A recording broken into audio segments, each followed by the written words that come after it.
بسم اللہ الرحمن الرحیم۔ السلام علیکم۔ آج ہم پاکستان کی تاریخ کے اس اہم باب پر بات کریں گے جس نے نہ صرف برصغیر بلکہ پوری دنیا کی سیاست کا رخ بدل دیا۔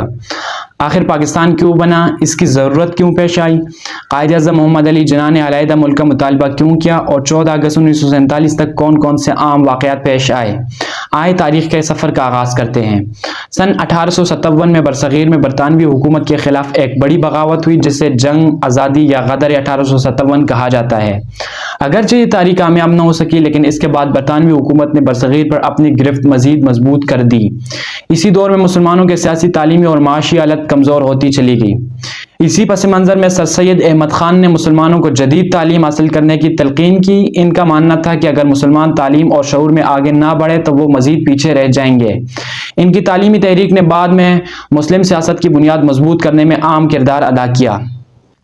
1885 میں انڈین نیشنل کانگریس قائم ہوئی جس کا مقصد ابتدا میں ہندوستانیوں کے سیاسی حقوق کے لیے آواز اٹھانا تھا، تاہم وقت کے ساتھ مسلمانوں کے بہت سے رہنماؤں کو محسوس ہوا کہ کانگریس زیادہ تر ہندو اکثریت کے مفادات کے لیے نمائندگی کر رہی ہے۔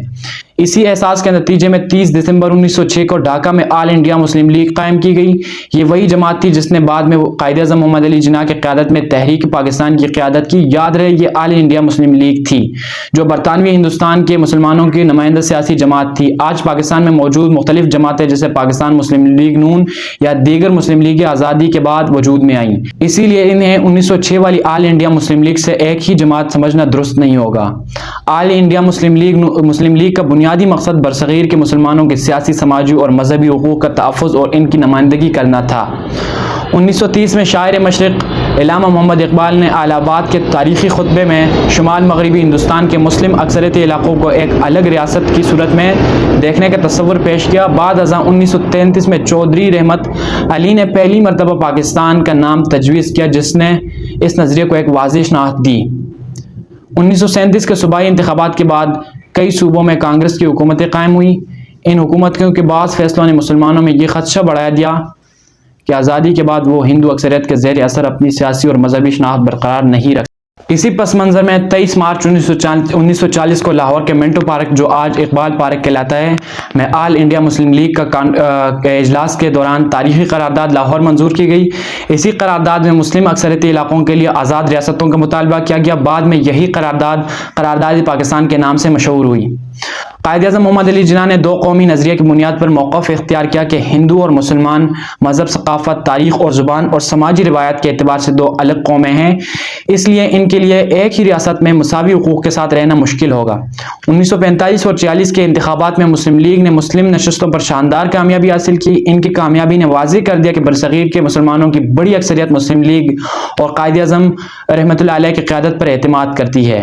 اس کے بعد برطانوی حکومت نے مسئلے کا حل تلاش کرنے کے لیے مختلف منصوبے پیش کیے لیکن کانگریس اور مسلم لیگ کے اختلافات دور نہ ہو سکے۔ آخرکار 3 جون 1947 کو وائسرائے لارڈ ماؤنٹ بیٹن نے تقسیم ہند کا منصوبہ پیش کیا جسے دونوں بڑی جماعتوں نے قبول کر لیا۔ سر سائیکل ریڈکلف کی سربراہی میں پنجاب اور بنگال کی سرحدیں مقرر کرنے کے لیے کمیشن بنایا گیا۔ ان سرحدوں کا اعلان آزادی کے چند دن بعد کیا گیا جس کے باعث کئی علاقوں میں شدید بے یقینی پیدا ہوئی۔ بالآخر 14 اگست 1947 کو پاکستان ایک آزاد ریاست کے طور پر دنیا کے نقشے پر ابھرا جبکہ 15 اگست 1947 کو بھارت آزاد ہوا۔ قائد اعظم محمد علی جناح پاکستان کے پہلے گورنر جنرل بنے جبکہ لیاقت علی خان نے پہلے وزیر اعظم کی ذمہ داریاں سنبھالی۔ لیکن آزادی کا یہ سفر آسان نہیں تھا۔ تقسیم کے بعد تاریخ کی سب سے بڑی انسانی ہجرت ہوئی۔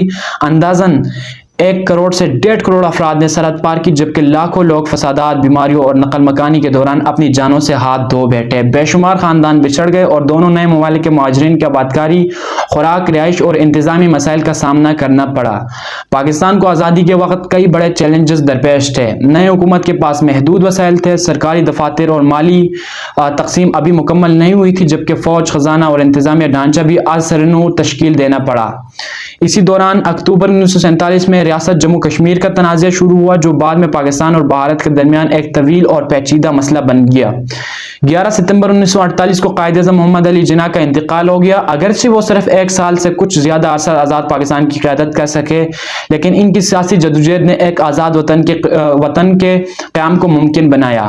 پاکستان کا قیام محض ایک جغرافیائی تبدیلی نہیں تھا بلکہ ایک ایسی سیاسی جدوجہد کا نتیجہ تھا جو کئی دہائیوں پر محیط تھی۔ اس جدوجہد میں تعلیم، سیاسی شعور، مذاکرات اطاعت، عوامی حمایت اور مسلسل قربانیوں نے عام کردار ادا کیا۔ اسی لیے 14 اگست ہر سال ہمیں آزادی کی قدر، اتحاد، نظم و ضبط اور قومی ذمہ داری کا احساس دلاتا ہے۔ اگر آپ کو پاکستان کی تاریخ پر ایسی مزید مستند اور دلچسپ ویڈیو پسند آئے تو ویڈیو کو لائک کریں، اپنے دوستوں کے ساتھ شیئر کریں اور چینل کو سبسکرائب کرنا نہ بھولیں۔ اللہ حافظ۔